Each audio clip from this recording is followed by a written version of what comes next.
So this is Year 3's ebook, Was Tutankhamun Killed? And as you can see, this is an information book, and we start off with a contents page. So this is an old case. It's just landed on the desk. I mean, it's really old. The civilization of ancient Egypt ended more than 2,000 years ago, and now they're sending me and my assistant Popov to find out who or what killed Tutankhamun. I'm not confident that Popov will be very useful, so I need someone else to help. So will you help us solve the mystery? So who was Tutankhamun? The story of Tutankhamun became a pharaoh when he was just 9 years old. Tutankhamun lived at a dangerous time. Egypt was going through religious changes and wars, and lots of people were killed. So here we have a timeline, and we can see in 1341 BC, Tutankhamun is born. He's probably the son of the pharaoh Akhenaten. In 1332 BC, 9-year-old Tutankhamun becomes the pharaoh of Egypt. And in 1322, just as Tutankhamun becomes an adult, he dies. So did someone want him out of the way? So being a boy king sounds great, but Tutankhamun still had to do as he was told. His advisors and guardians thought that controlling the pharaoh was the best way of controlling Egypt for themselves. As soon as he was old enough to rule on his own, Tutankhamun died very suddenly. The question is, did he have a terrible illness or was he killed? So let's start with the facts. The truth is that Tutankhamun's story is a bit strange. What is a pharaoh? Ancient Egyptians called their kings pharaohs. Have we got any photos of the boy king? Of course not. Tutankhamun became a pharaoh in about 1332 BC. That's more than 3,000 years ago, when there were no cameras. Statues, paintings and ancient ruins tell us what the Egyptians looked like and how they lived. And here we have a video showing the pyramids. So there we have Egypt and the ancient pyramids. Some hieroglyphs.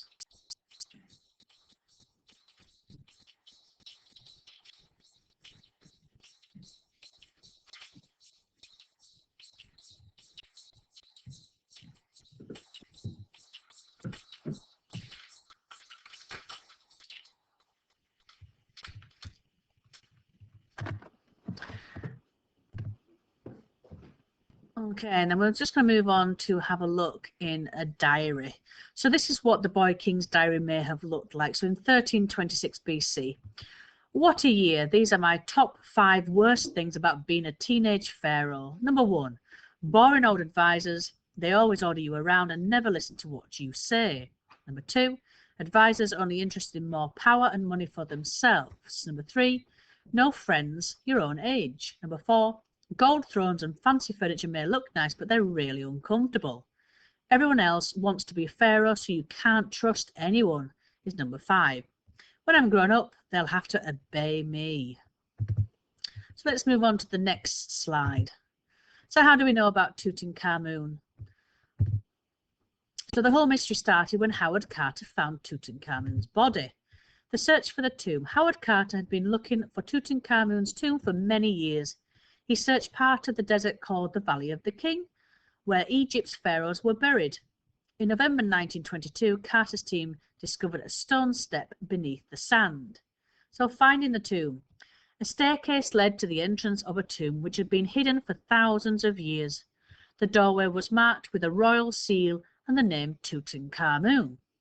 And here we have a newspaper showing the discovery of Tutankhamun's tomb. So who was Howard Carter? Well, Howard Carter was an expert in the treasures of ancient Egypt. His search for Tutankhamun's tomb was paid for by Lord Carnarvon, who was very rich. And here we have a map of Egypt showing exactly where the Valley of the Kings is. So why did it take so long to find Tutankhamun's tomb? Well, Tutankhamun was buried in a tomb meant for an ordinary person rather than a king, and other tombs were built around it too. So here's a clue for you. Why was Tutankhamun buried in an ordinary tomb? Maybe they wanted to bury him in a hurry, or did someone deliberately want to hide the tomb?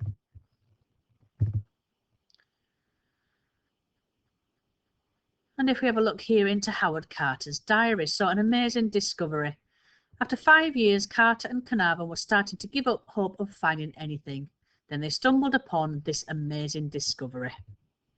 So Howard Carter's diary, 1922. This is Friday the 24th of November. We discovered on the tomb doorway the mark of Tutankhamun. We were still worried that robbers had raided the tomb. And here we have a picture of Howard Carter at the entrance of Tutankhamun's tomb. On Sunday the 26th of November, we reached a second doorway. I made a small hole and looked through.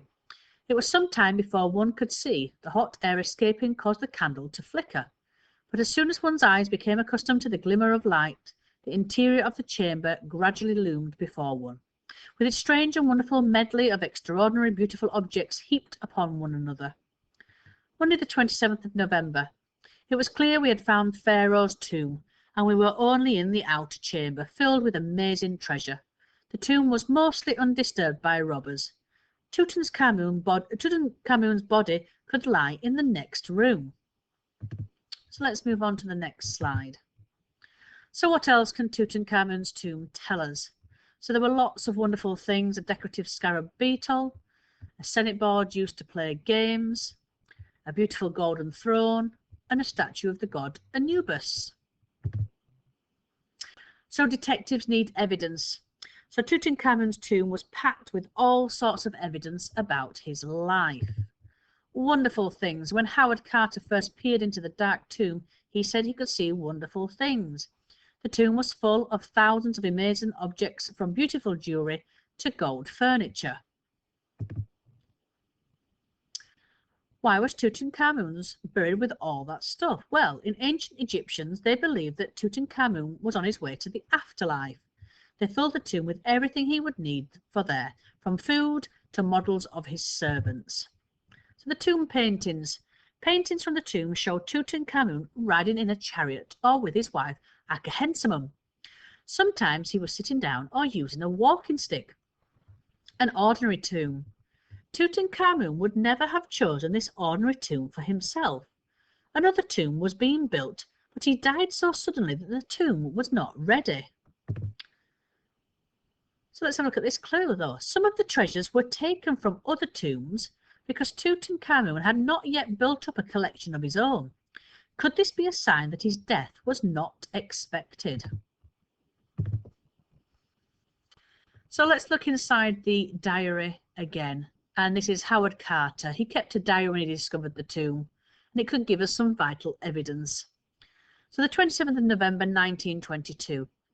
Everywhere we found traces of disorder caused by some early intruder.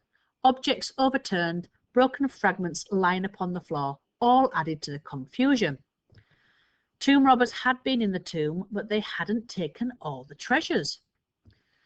As the better light fell upon the objects, we tried to take them in. It was impossible. There were so many. Tutankhamun was buried with all kinds of riches, not the usual way to hide a body, but then he was a king.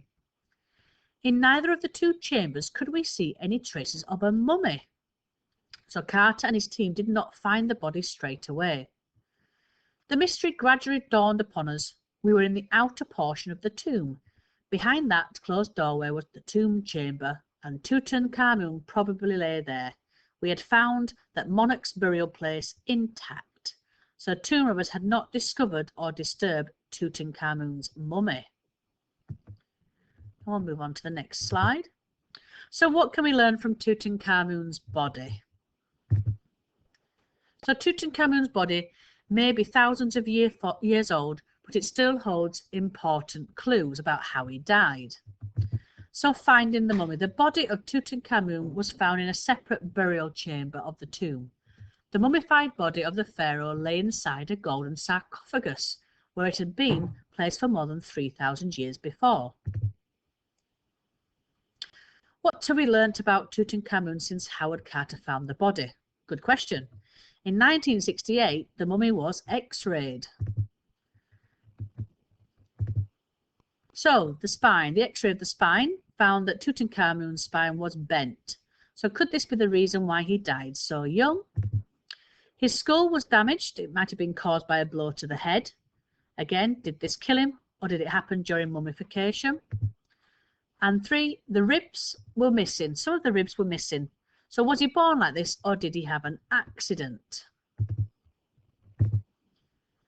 So does it matter that Howard Carter and his team took the mummy apart and left it in the sun? Well, of course it does. Any detective knows that you should leave the evidence just as you found it. So this is the mummification process. So number 1, first the body had to dry out so it would be preserved forever. This could take many weeks. 2, it could be very messy too because he had to remove the mummy's insides. Someone would get the horrible job of pulling the mummy's brain out through his nose using a special hook. 3, the dried out body was stuffed with sawdust and rags and then wrapped in sheets of linen. I'm not talking about 1 or 2 layers. There would be 20 layers of wrapping, and inside each layer would be little ornaments and charms. And then finally the mummy was ready to be buried. And let's move on to the next slide. So why would someone want to kill Tutankhamun? So when you're solving a murder, you're looking for a motive for the crime, like power, money, or even love. Who would benefit from Tutankhamun if he died? So here we have some suspects. So Horemheb, he was the leader of the Egyptian army, and he may have been away fighting when Tutankhamun died, but he could have made a deal with Ai. He became pharaoh too, and tried to remove all mention of Tutankhamun from the history books. Did he have a guilty conscience?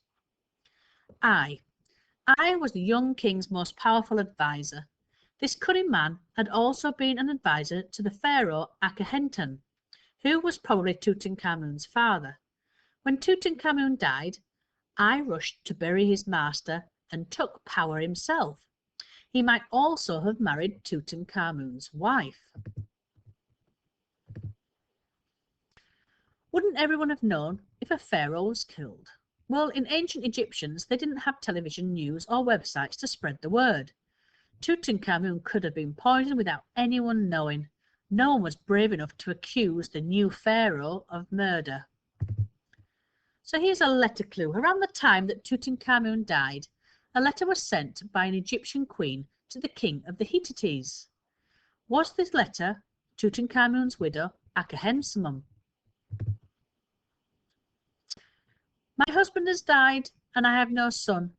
They say that you have many sons. You might give me one of your sons, and he might become my husband.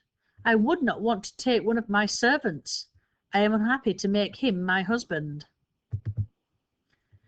Why does Akhenaten mean when she says one of my servants? Does she mean I? The king of the Hittites sent one of her sons to Egypt, but he died on the way there. He may have been killed, and Akhenaten forced to marry I instead.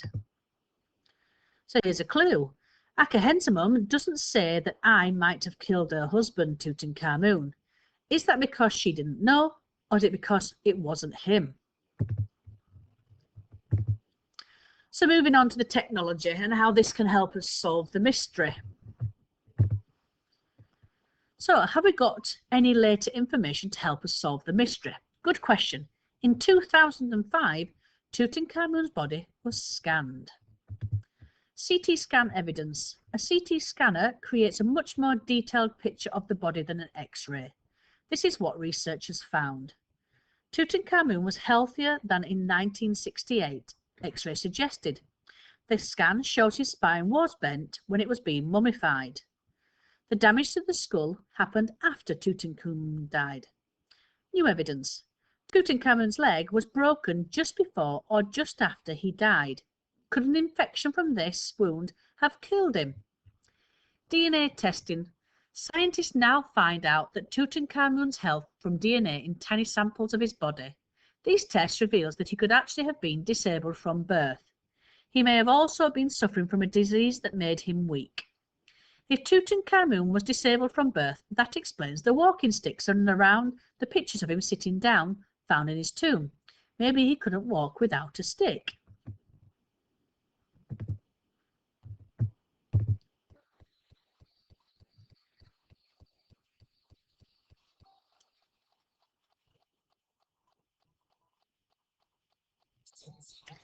So this is the sarcophagus of Tutankhamun and x-rays of his body.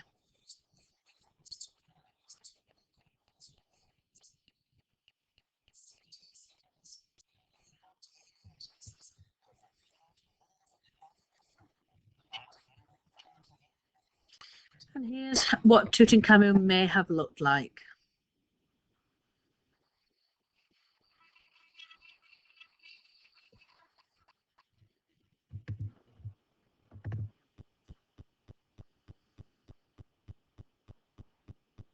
So what do medical experts think? To crack this case, you have to listen to the medical experts. Not everyone agrees about the results of the DNA testing. Have a look at this report from the New Scientist magazine. Some scientists are not convinced by the results of the DNA testing. One scientist said the testing was not seen as rigorous or convincing. She also said, many of us in the DNA community are surprised that this has been published. Another scientist said, in my experience, it's not easy to get these results. I can't do it, and I've spent a long time trying. If the scientists can't agree on the evidence, what hope have we got? And so, was Tutankhamun killed? Well, we can't speak to any suspects, and all the evidence has been locked away underground for thousands of years.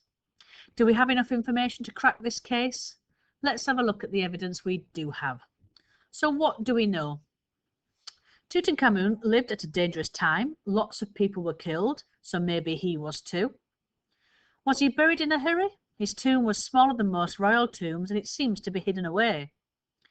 The least two powerful men had good reason to want Tutankhamun killed. Scientific studies have not proved how he died. So is the case dismissed? There is no clear signs that Tutankhamun's body that he was murdered.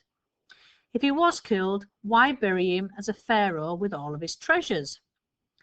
X-rays and CT scans found signs of a broken leg, disease and disability, which could all have caused his death. Some experts are convinced that Tutankhamun died from an illness. However, we can't be sure.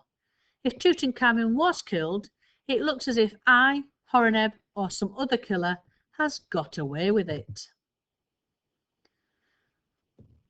So beware of the mummy's curse. Has the tomb of Tutankhamun released a deadly curse on those who disturbed the boy king's mummy? People started to worry about the curse when Lord Carnarvon suddenly died just a few months after the tomb was discovered. Carnarvon's son claimed that his father's dog let out a terrible cry and died the same day as its master. It was even said that the lights went out in Egypt's capital city. Since then, the curse has been blamed for death or disasters affecting many people who visited the tomb. Howard Carter and the others who made this amazing discovery died many years ago, but the story of Tutankhamun's curse still lives on. And here we have at the back of our information book the glossary and the index. So you might want to just pause the video here to have a look at some of the main words in the story.